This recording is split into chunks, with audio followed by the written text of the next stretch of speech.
Well, welcome everybody. Today we're going to do a fun one.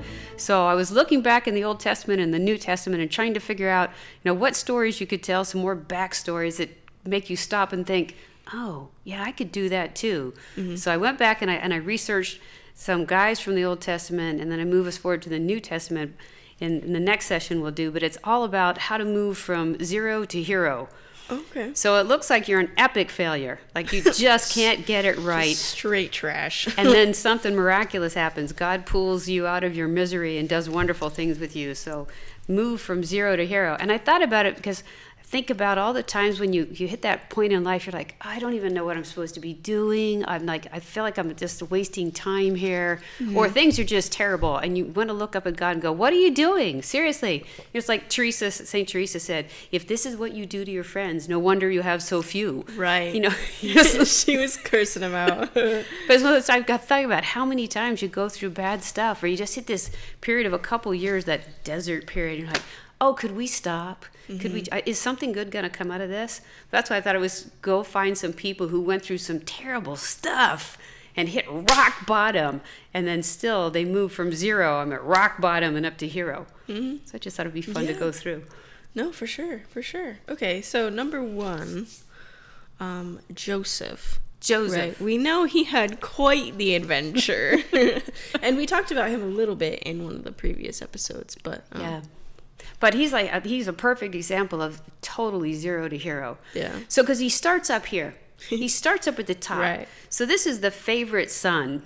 Yes. The favorite son. The darling baby bugaboo. Yeah, Israel's favorite child, because it's the first son born with Rachel, the favored wife, right? Right. So he's already got all these other brothers and sisters, because Leah and Rachel were having a baby war. So he's already got all these... Go back and check out Baby War. Rachel and Leah. It's another one of those stories of brothers and sisters behaving badly. Right. But so he's one of the youngest ones, and it's already his brothers know.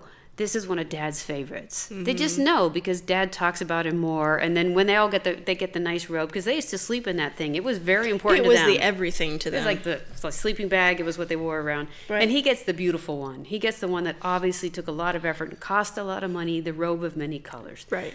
That's what Joseph gets. Mm-hmm. So if you're Reuben and you probably just got this normal camel hair thing, and you look down and here's Dad's favorite son, and look what he got for his bar mitzvah. Right. So... Truth. And they also say that Joseph is handsome. Mm-hmm. So there's some serious rivalry going on right now. It's pretty clear that this is one of Dad's two favorites. Mm. I'm not one of them. And he's handsome. And he's got this way cool coat. Mm. So Joseph goes out to the field to follow his brothers around. He tells them about this dream he has. And 2 times he tells his brothers about dreams in which it looks like they're bowing before him. So one of them, these sheaves rise up, and his is the tallest, and they all bow before him. Yeah. And so it's, if you're Joseph and you're like 15 or 16-year-old, you're like, I'm going to be king. All of a sudden you're the Lion King. It's great to be king. Yeah. And his brother's like, you obnoxious jerk. Literally. He's just kind of prancing around, singing about how great he is. And I just can't wait to be king. I can't wait till Dad dies. But it's hard for them because dreams also meant a lot more then than they do now. Like, we think about dreams and like, oh, cool, I had a cool dream last night, and some people are into like interpreting dreams and what they might mean and blah blah blah. But I think for them, that's why it was such a big deal, is because God spoke a lot through dreams. I mean, we've talked about that numerous times in the Old Testament, so that was where the source of contention was. And the second time he does it, even his dad's ticked off. Like, wow. Okay, calm down there. You're seriously full of yourself, buddy. Yeah. But the oldest brothers, the oldest two, decide, we're done. We're just going to take him out. And we're just going to take him out. We're literally just going to, that's enough of that. You're out of here, buddy. Yeah. So they plot to take him out and then kill him, right? And I don't remember which brother, I think the second brother finally has that change of heart and says, oh, we shouldn't do that. Let's just throw him in the cistern. We'll just throw him in there, and he may or may not die, but then it's not our fault, and no one could be mad at us because we didn't actually kill him. So. I didn't push him. Did you push him? I didn't see anything. I didn't push him. He tripped. So they do. They throw him in the cistern, which would be a horrible way to die, because there's another saint I read about who gets dropped in the cistern, to die, and you just slowly, you're starving, there's right? no food, there's no water, you just die. So they leave him in there, and then they just said, oh, whoa, we could make some money off him. But wait, there's more. In this deal, you can get a 2-for-1. One sacrificed your brother. He'll be out of our hair, and we're going to make some money. So a caravan's going by, and they pull this handsome, strong, young guy out of the cistern, and they say, would you like to buy him? So the guy who's having these dreams in which, really... The latest model of brother. And he comes with this way cool coat. And he's handsome. They're like, ooh, take my money. So he goes from these dreams in which if you were him, you're probably thinking, I get to be lord over my brothers, or because the oldest son inherited more than the other ones. Like, for some reason, I'm going to rule over you guys. And all of a sudden, not only are you not going to rule over him, you are now officially a slave for a bunch of Egyptians. And we all know Egypt is a bad place. Bad place. So here he's, just imagine this guy probably being hogtied like this. Yeah. You know, just drag him into there. And he gets taken in by Potiphar. And he turns out to be a really hard worker, which is good, right? Because right now you're a slave. You better have something going for you. Yeah, you got to stick out from the rest. What do you bring? What value do you bring to our company as a slave? Our value proposition is... Where do you want to be in 3 years? So, dead or still a slave? Those are your options. So he turns out to be a hard worker. Potiphar puts a lot of trust in him, and you can tell how much trust he puts in him because he lets him be around his wife, right? Let the slave boy be around his wife. That is a lot of trust. That is a lot of trust. Yeah. So, of course, he's very handsome, and she has eyes for him. Don't forget. Very handsome. So, strike one, brother sold me into slavery. Very handsome. Strike one. Yeah. Don't be handsome. Gets sold into slavery. Strike two, she has eyes for him. She tries to seduce him. He fights her off. He runs away. She's feeling really angry right now. Yeah. So she makes up this whole lie that he tried to seduce her. Potiphar gets mad, throws him in prison. Okay, slave, strike one. Prison, strike two. Now we're a prisoner enslaved. Does it get any lower than that? I can't imagine it, but it might. You know, you could.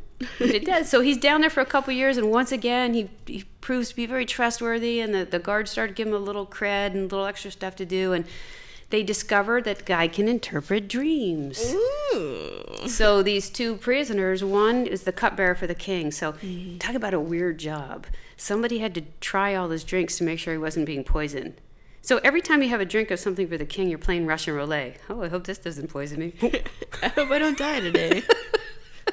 Well, that's a nice grape. I was going to say, wow, what a great year. And no poison. Yeah, it's a good Syrah. And so and the other one's a baker. And they both have these strange dreams.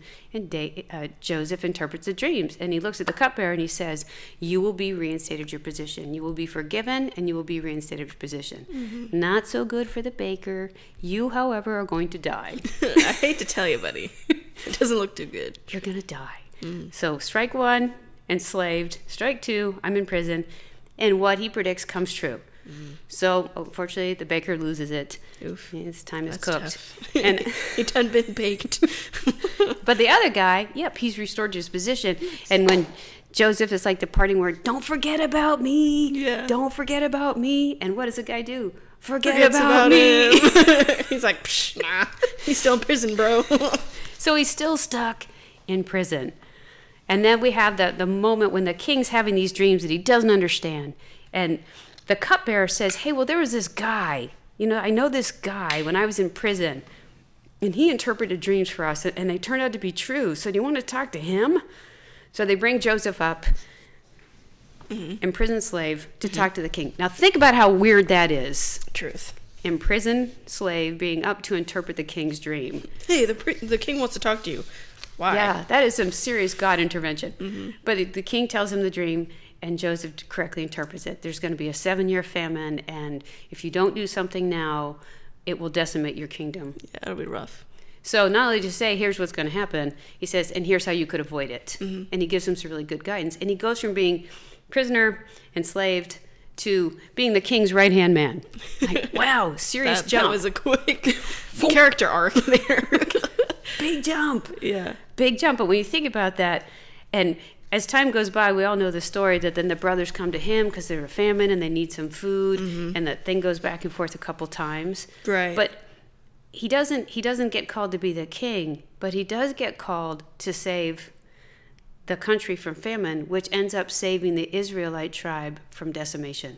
Because that was the very beginning, the 12 sons. That was the very, very beginning. So when he forgives his brothers, after he kind of gives them a hard time, Truth. he forgives them. But what he ends up doing, he's not the king, but he is quite arguably the savior of the early tribes. Yeah. Yeah.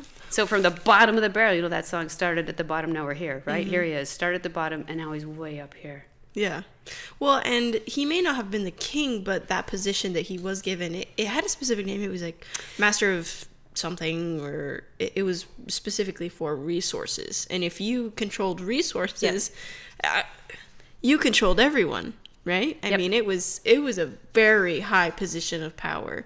And so for him to just kind of, I don't know, it's still crazy to think about how it went from like that quickly.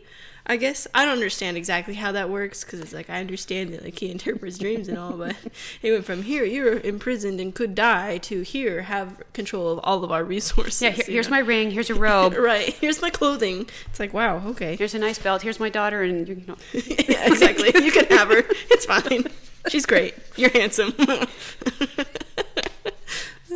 But it's just such a great story, really, from zero to hero. Because if you're Joseph and you've been sitting in jail now for like 5, 6, 7 years, you're like, I'm never getting out of here. Nope. What did God want me to do? Because right now you're probably a little irritated with God. Probably. Why am I not sitting? exactly best buds? I didn't do anything wrong except tell my brothers about my dream. Like, really, that's all I did. Why'd they throw me in the cistern? I'm handsome. But it's just that's the first one. I went, okay. So it just seems like somebody's come, no luck left, and then you see Joseph just never loses his faith, right? And then God just pulls him out of this and restores him to way past what he had before. Right. Way past being a shepherd's son of Israel. And I think we have, in one way or another, experienced that. Like everybody has. I mean, there are times in my life repeatedly, as of late, where it's like, oh my gosh, I'm never gonna have enough money to pay that bill, or, you know, I'm never gonna find an apartment, I'm gonna be homeless on the streets, or whatever it is. And then it always just like works out, and then it's perfect, and it fits perfectly into your schedule, or whatever it is, and it's just like, oh, okay. Yeah. So. Yeah. One of my life philosophies became IBF, it'll be fine. I have no idea what's happening here. I'm going to take a deep breath. It'll be fine. It'll be fine. It'll be fine. Yeah. I wonder if Joseph went, IBF, it'll be fine. He's writing it on his mirror, IBF, expo marker. So the next one, that from zero to hero story, actually starts hero, zero, hero. Right. A little bit more zigzag. Yeah, and I think there's some argument as to whether the story of Job is an allegory or if it actually happened. So I really don't know if it actually happened, but it is in the Bible, right? So no matter what happened, he kind of basically had a biopic. He showed up in the Bible. We told the story. But when we start with Job, he's at the top of his game. Like, the man's totally up here. He's got this whole parcel of kids, which means you did well. You have all this progeny. Right. He's got a whole bunch of animals. He's very wealthy, and being wealthy relates to being highly respected in the community. So the guy's got everything. He's the man in the community. He's got all these kids. He's got all these animals. Got a lot of wealth. So people are going to come to him all the time. Yeah. Because, you know, God must favor you. And all of a sudden it starts to disappear. So I think the story goes that I think it's God and the devil are having an argument about, well, I could pull anybody away from you, and God basically says, well, have a go at Job and let's see what happens. Yeah. Have a go at Job. So Job starts up here, and then in a matter of just 3 short things, tragedy happens. And the very first thing, he loses his wealth. But in that culture, wealth meant you were blessed by God. You must have wisdom. You must be favored for God. Whoa. Gone. It's gone. And the next thing, a freak storm comes in. His kids are all at a wedding together. The tents all blow over, and all of his kids die. So you think about that one, because you always wanted to have sons and daughters to carry on the family name. Carry on the name, yeah. So now who's going to carry on the family name? All one shot. They're all gone. Yeah. So strike 1, lost my wealth. Strike 2, I lost all my kids. And the last one, all of these things are truly awful. And the last one is he gets this debilitating disease, and he's covered with boils. Now, some leprosy-esque Yeah, and back then, if you just read Deuteronomy and Numbers and Leviticus, if you had boils, if you had any skin condition at all, you were actually pushed outside the city so no one else could be contaminated. Right. So here's a guy who was one of the wealthiest guys around, all these kids, famous, outside the city limits. Mm-hmm. Wow, strike 3. I lost literally everything. The only thing he didn't lose is the wife, who basically says, you should curse God and you just die now because you're worthless. You should die because you're trash. Wow, thanks, dear. Love you too. Happy anniversary, by the way.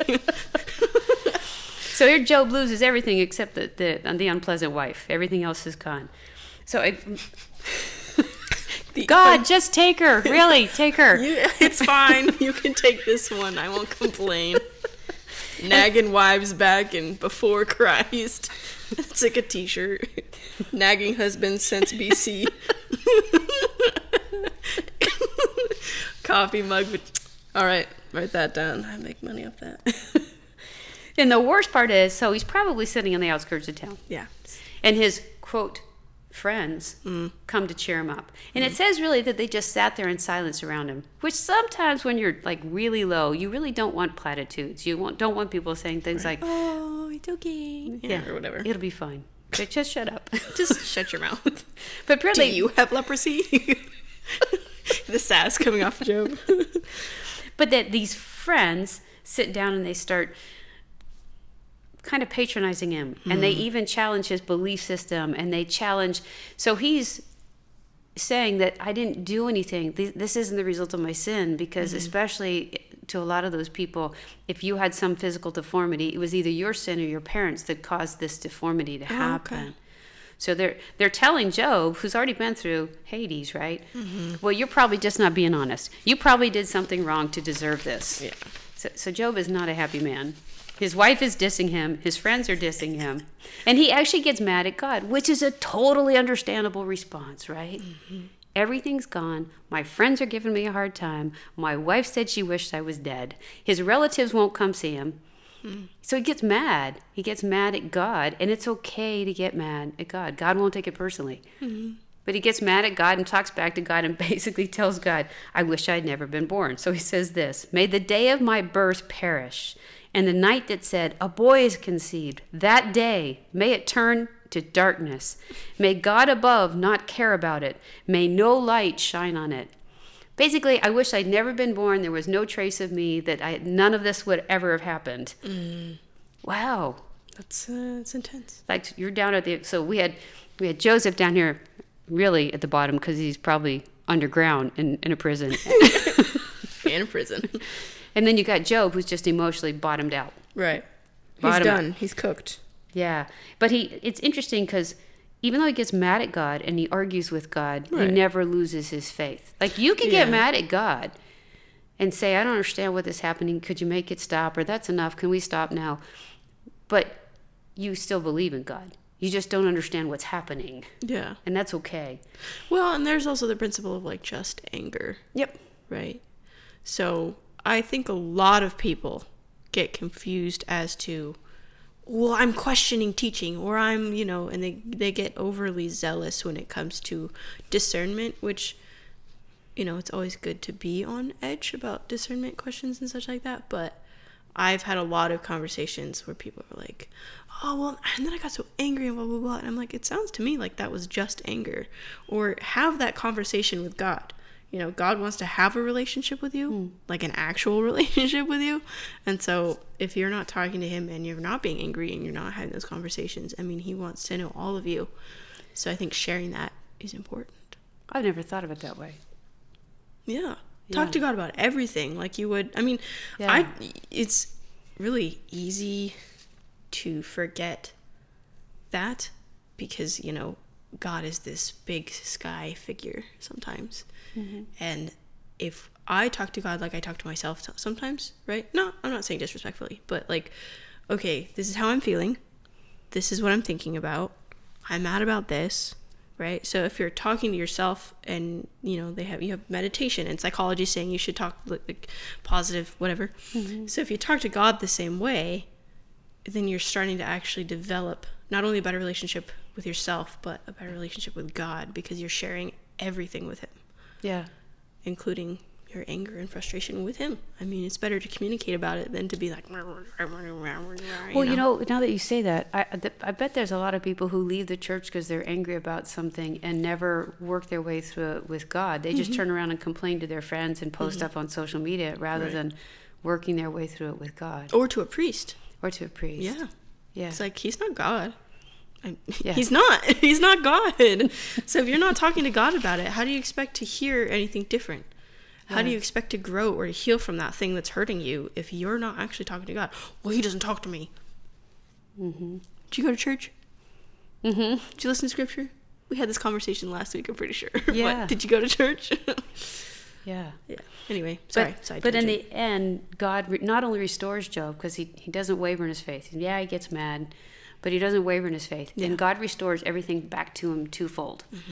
So in the end of this story, he's fully rewarded, and he has 2 times as many kids, 2 times as many animals, and all those people who wouldn't even talk to him show up and throw a big party, and every one of them gives him a gold ring and a piece of silver. So all of his wealth is restored as well, right? Which is like from hero to zero and back to hero, right? But I love this story in particular. When I was stationed in Panama, one of my soldiers came in. I had a squad of military policemen, and he came in one day and he goes, "Ma'am, the people who live in the apartment above are torturing their dog." And he starts describing this to me. And he said, "When I was up, they invited us up for dinner, and he and his wife went up for dinner, and they had this little peekapoo, so half poodle, half Pekingese. Okay, they're not very big. No, just a tiny little thing. And they said, they kick it, they barely feed it, and then the dog came under the table looking for food, and the owner put his foot down him and broke the dog's leg." And I looked at him because he's a military policeman, and I said, "You're a military policeman. He's in the military. Go get the dog." So sure enough, the next day I go to work, and my soldier shows up with this dog. I have a dog for you. and the dog is missing most of its hair. Yeah. It's got the hip that was broken when the guy stepped on it. The hip is displaced. It's got ticks and things. And he brings me this dog. And you were like, "Oh, is that a dog?" Are you sure? That looks like a very large rodent. But he brings this dog to me, and fortunately for me, at the end of the street where our base was, there was a veteran clinic, a military veteran clinic. Nice. So he hands me this thing. Terrible looking dog. I walked down the street with this dog, and I looked at the reception and I said, "I don't care what it costs, please take care of this dog." So I get a call towards the end of the workday, and she says, "Your dog is ready, but the colonel would like to speak to you." Now, I'm a lieutenant. Colonel's a pretty high rank. Yeah. So I'm walking down to the other street going, why does the colonel want to talk to me? No. So as soon as I walk in, she goes, "The colonel will see you now." And I go into his office, and he closes the door, and he looks at me and goes, "How long have you had this dog?" I said, "Since about 0700 today, sir." 8 hours, sir. And he goes, "Oh, okay." Well, he's telling me all the things that are wrong with the dog, and all these medicines, and he's got the cone of shame going like this and everything. I bring the dog home, and me and the lieutenant above me, she just stood there, and we just very gently talked to the dog, and we had to shave all of its fur off and give it a bath. And that dog, you can't get any lower than that, right? No. So I nicknamed the dog Job. Because I had just finished reading the book of Job. You're like, poor Job. So then go forward in time like 2 years. I get stationed back in the United States, and I bring this little dog with me. By now his hair has grown back. And he's good. He's not an ugly rodent. Except for this. He had this terrible underbite. So he looked like... Yes. All the time. So I bring it back to the United States, and I'm working 2 jobs now. I'm in the National Guard. I got a full-time job. So on the weekends, I would go up to visit my parents up in the mountains, and I'd bring the dog. And my grandmother loved the dog. And she goes, "Well, honey, you're barely home. Why don't you leave the dog with us? You'll see him on the weekends, but leave the dog with us."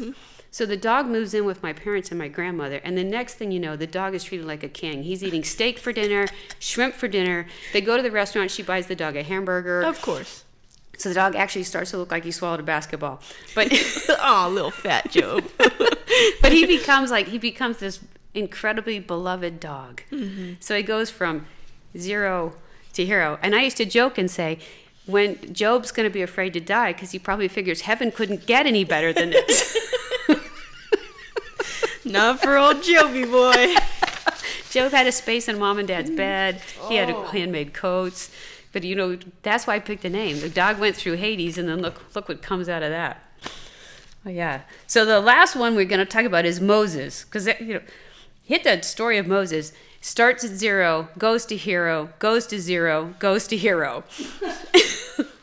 So Moses is riding this roller coaster ride of up and down and up and down. Mm-hmm. He's talking about Joseph. And what is Moses known for, right? Well, the plagues and the staff and the Red Sea. Pulling about 1.5 million people out of slavery, because this is about 400 years after Joseph. Yes. And it says when we hit Moses, and they don't remember Joseph. That means even the Israelite people weren't telling the story anymore. Oh. And the Egyptian people weren't telling the story of this Hebrew man who saved them, right? So they become slaves. So when Joseph lets them come in, he makes sure they get the choicest land for their flocks. 400 years later, they have become slaves of the Egyptians. So things are not going well. No. Because they multiply like rabbits, too. So it's true. So they're tending sheep, but they're multiplying like rabbits. And the Pharaoh is now afraid that there's so many of them that they will overthrow his throne. And there'll be a riot, because they're not being treated well anyway. Yeah. So this is the Pharaoh's big fear. So he decides, and you're going to recognize this behavior pattern because we hear it in the story of Jesus. He goes, okay, kill all the baby boys. Yeah, that'll do it. Okay. That'll fix it. So he tells the midwives, okay, all Hebrew babies are born, kill them as soon as they're born. But there's these 2 midwives who are like, we're not doing that. Yeah.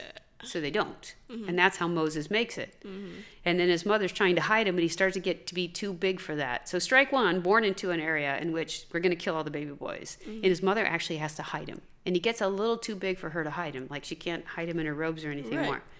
So she puts him in this basket with pitch around it so it won't sink, and puts him in the water. This is the Nile. There are crocodiles in this thing. There are deadly snakes in this thing. So here, baby boy, good luck with that. So sorry.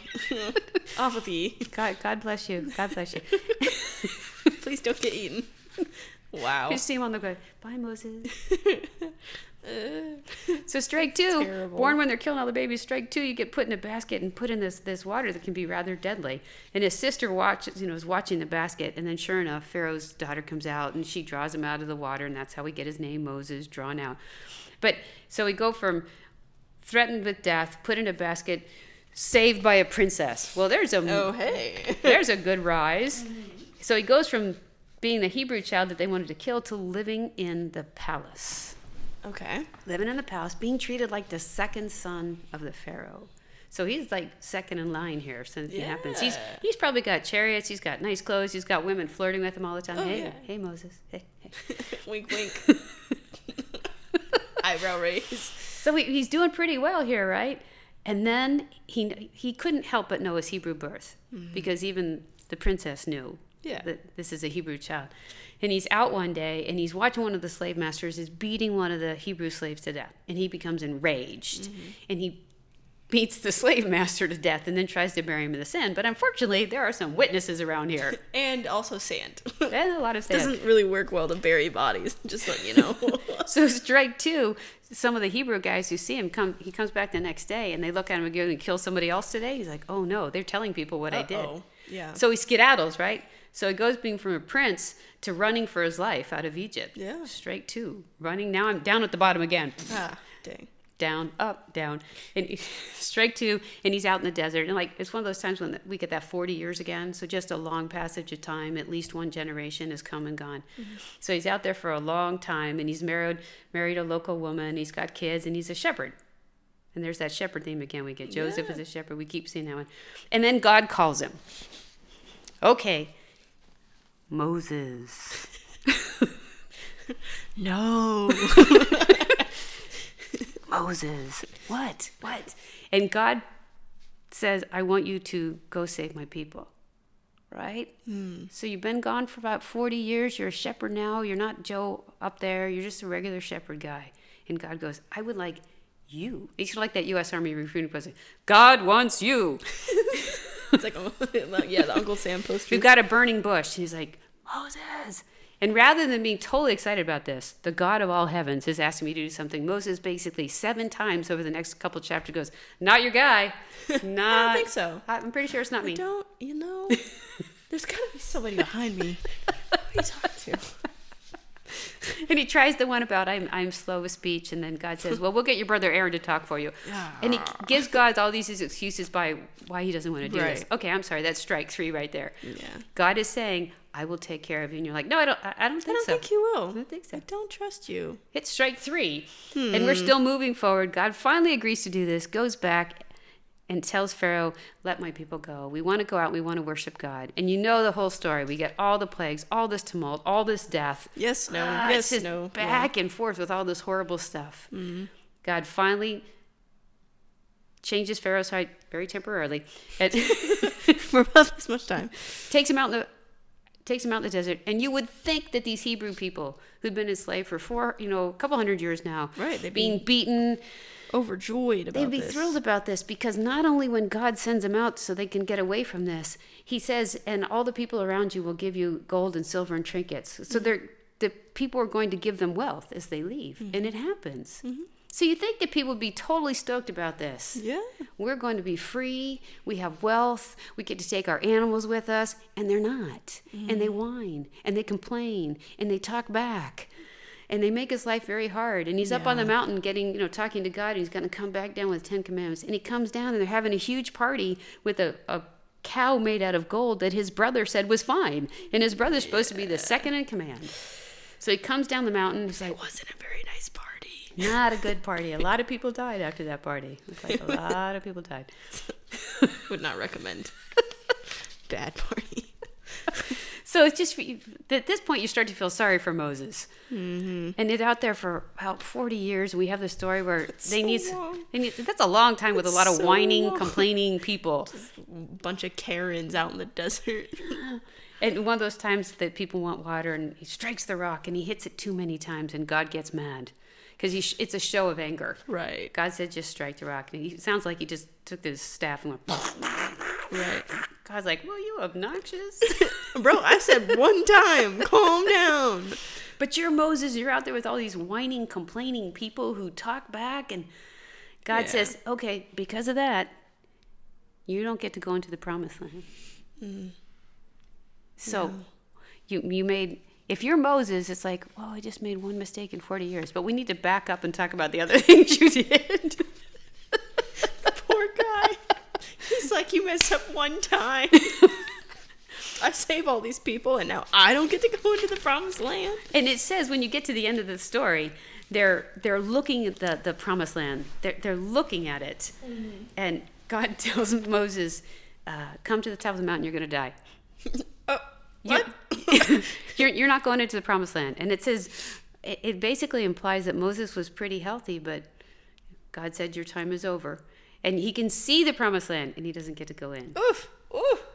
So here's the irony. We start low, we go high to the palace, mm-hmm. we go low again, mm-hmm. and then we literally end high. Mm-hmm. Dies on the top of the mountain, looking into the promised land. Dang. But when you think about all three of those stories, especially Moses, because with Moses we get to see his whole life. With Joseph we just see like roughly the first 40 years. With Moses we get to see the whole thing. And I think he lived to be around 100. Yeah. But it's like life goes up, down, and look what God can do with the ups and the downs. Mm-hmm. Yeah. Well, I mean, once again, this is something that applies to all of us. And I think we've heard it in homily after homily, where it's like, just trust and be patient, and your highs will be very high and your lows may be very low. Yeah. But actually, when you said that, so there's the parallel there. So if you're Jesus, you start out of a very obscure life. You spend about 30 years just working in your dad's woodshed and everything, and then you start your ministry and you're going pretty well for about 3 years, and then you're in your third year and people want to kill you. Wow. So you're finally getting some traction. People are hearing you. You've healed all these people, and people plot to kill you. And if you look at that story of Jesus in the Garden of Gethsemane, he says, Father, if it would be all right if you take this cup from me. But if it's your will, I'll drink it. Right? So that's about the only time we ever hear Jesus say something like that. Because he knows what's coming. This is going to be bad. Yeah. This is going to be bad. And I'm going to leave all these people I love. And look at all the converts we've already made.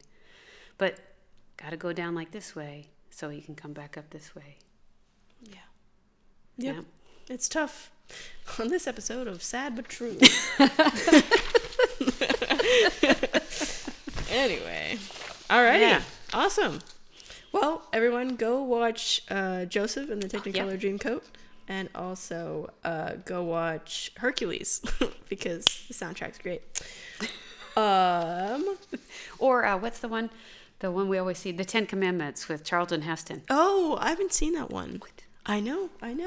Classic films. You got to do that one during Lent as you get close to Easter. Oh, The 10 Commandments. there you go. Because that's one of those pre-Lent classic activity. movies that hasn't been redone yet. Oh. Maybe it's all about right, time. Disney. No, I'm kidding. Please don't. Not Disney. Please no. don't do it. No. Alrighty, everybody. Well, as you know, episodes come out Thursdays at 9 or 10 a.m. One of the two. And follow us on Instagram. You know the spiel. Just go do it if you haven't already. Go and do that, guys. Okay. Alrighty. Well, until next time. We'll talk to you then. All right. Be a hero.